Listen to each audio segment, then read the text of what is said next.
Hello everyone. आज मैं reservation की चर्चा करूंगा और इसके हिस्टोरिकल बैकग्राउंड्स के बारे में आपको बताऊंगा। आप सबको पता है कि भारत को आज़ादी 15 अगस्त 1947 को काफी लंबे वर्षों के जद्दोजहद के बाद मिली और 200 वर्षों से ज्यादा समय तक की लंबी गुलामी के बाद भारत का उदय अंतर्राष्ट्रीय पटल पर एक संपूर्ण प्रभुत्व संपन्न समाजवादी धर्मनिरपेक्ष और लोकतंत्रात्मक गणराज्य के रूप में। इतने लंबे वर्षों तक की गुलामी के बाद देश आर्थिक रूप से सामाजिक रूप से काफी पिछड़ा हुआ था, क्योंकि ब्रिटिश दौर में भारतीयों का बहुत ज्यादा शोषण हुआ था। आप कल्पना कर सकते हैं कि आजादी के बाद भारत का प्रत्येक नागरिक कैसा महसूस कर रहा होगा। तो आपको बता दूं कि आजादी के बाद जब भारत का संविधान 26 जनवरी 1950 को लागू हुआ, तो आजादी के बाद ऐसे महसूस की गई कि एससी एसटी के लिए रिजर्वेशन का प्रावधान भारतीय संविधान में मुख्य रूप से प्रारंभ ही किया गया। यानी कि एससी एसटी कैटेगरी के लिए रिजर्वेशन का प्रावधान प्रारंभ से ही रहा, यानी 1950 से ही एससी एसटी के लिए आरक्षण का प्रावधान आरंभ के 10 सालों के लिए किया। इसके बाद 1955 में भारतीय संविधान की धारा 340 के तहत फर्स्ट बैकवर्ड कमीशन का गठन काका कालेलकर के अध्यक्षता में किया गया।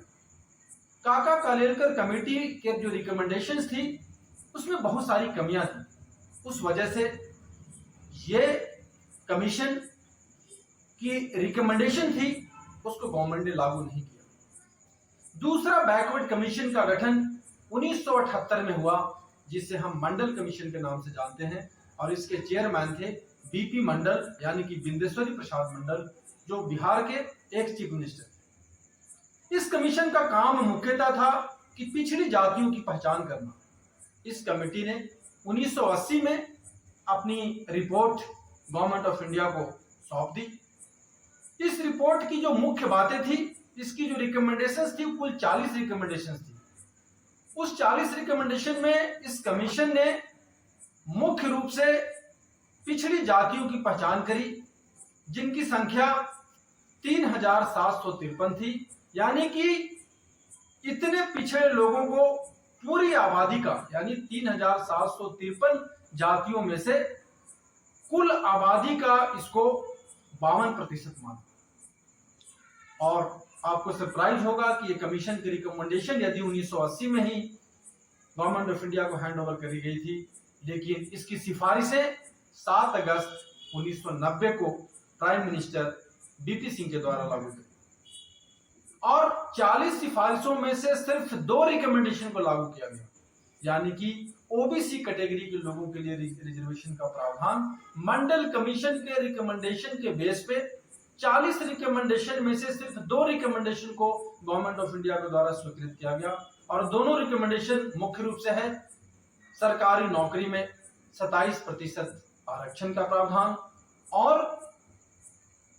एजुकेशनल इंस्टीट्यूशंस में 27% आरक्षण पिछड़ी जातियों के लिए, यानी कि एडमिशन में आरक्षण, नौकरी में 27% आरक्षण और 27% आरक्षण नौकरी में। ऐसा प्रावधान बीपी सिंह गवर्नमेंट के द्वारा मंडल कमीशन के रिकमेंडेशन के द्वारा ये सिफारिश लागू की। यानी कि अभी आपने देखा कि एससी एसटी और ओबीसी का रिजर्वेशन का प्रावधान का प्रारंभ कहां से हुआ। उसी तरीके से जैसा कि आपने देखा होगा कि ईडब्ल्यूएस का भी रिजर्वेशन का प्रावधान आया, जो कि भारतीय संविधान के 103वें संविधान संशोधन के द्वारा 7 जनवरी 2019 को लागू। यानी कि आरक्षण में, वर्टिकल आरक्षण में एससी एसटी और ओबीसी के साथ साथ ईडब्ल्यूएस के कैटेगरी के लोगों को भी 2019 के बाद शामिल किया गया। यानी कि रिजर्वेशन का जो पिक्चर आया वो इस तरीके से आया, जिसमें कि 15% एससी कैटेगरी के लिए, 7.5% एसटी कैटेगरी के लिए, 27% जो कि मंडल कमीशन का रिकमेंडेशन था उसके हिसाब से ओबीसी के लिए, और 10% इकोनॉमिकली वीकर सेक्शन के लिए। यानी कि इस प्रकार रिजर्वेशन का परसेंटेज बढ़कर 59.5% हो। यानी कि रिजर्वेशन जो वर्टिकल रिजर्वेशन है वो SC, ST, OBC और EWS कैटेगरी के लिए है और ये भारतीय संविधान की धारा 16(4) के अंतर्गत है। और इसके अलावे रिजर्वेशन के अलग प्रावधान हैं जो कि हॉरिजॉन्टल रिजर्वेशन में आता है, जैसे कि physically handicap, meritorious sports person और एक्स सर्विसमैन। यानी कि ये वर्टिकल रिजर्वेशन से ही हॉरिजॉन्टल रिजर्वेशन लिया जाता है। यानी कि मेरिटोरियस स्पोर्ट्स पर्सन के लिए रिजर्वेशन का प्रावधान 5%, साथ ही साथ MSP के लिए, साथ ही साथ एक सर्विसमैन के लिए 10% और हैंडीकैप कैटेगरी के लिए PWD एक्ट के हिसाब से रिजर्वेशन का परसेंटेज 4% है। इस प्रकार देख सकते हैं कि वर्टिकल रिजर्वेशन कॉन्स्टिट्यूशन का आर्टिकल 16(4) में आता है और हॉरिजॉन्टल रिजर्वेशन इंडियन कॉन्स्टिट्यूशन का आर्टिकल 15(4) में आता है। एक बहुत ही लैंडमार्क जजमेंट है जो कि इंदिरा साहनी का था। इंदिरा साहनी का जजमेंट है जिसमें कि पहले उन्होंने दिया था, कॉन्स्टिट्यूशनल बेंच में मामला गया था और ऐसा माना गया था कि किसी भी हाल में रिजर्वेशन का परसेंटेज 49.5% से अधिक नहीं हो सकता, यानी 50% रिजर्वेशन से ज्यादा रिजर्वेशन देने का प्रावधान नहीं था। हेलो फ्रेंड्स, मैं आपको ये भी बता दूं कि ये जो रिजर्वेशन था इसको 5 जस्टिस के बेंच ने इसकी स्क्रूटनी करी। इस बेंच में सुप्रीम कोर्ट के 5 ऑनरेबल जस्टिसेस थे, जिसमें कि जस्टिस बेला त्रिवेदी, जस्टिस दिनेश माहेश्वरी और जस्टिस पादरीवाला थे। Honourable chief justice EV Lalit और ऑनरेबल जस्टिस संजीव भट्ट थे। तो इसके स्क्रूटनी में 5 ऑनरेबल जस्टिसेस ने 3-2 के फेवर से EWS रिजर्वेशन को बरकरार रखा।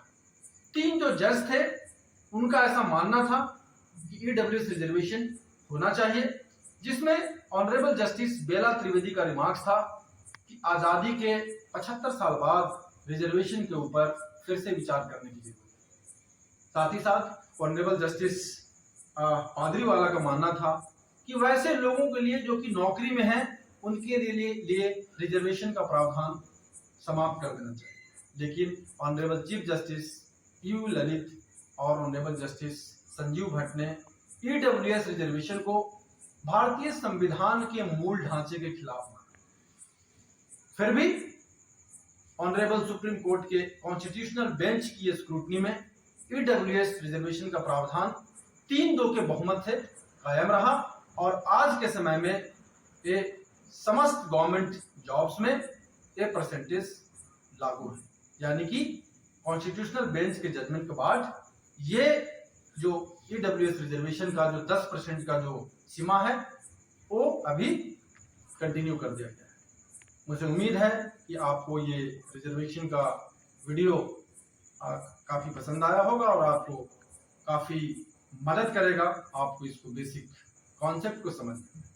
Thank you so much.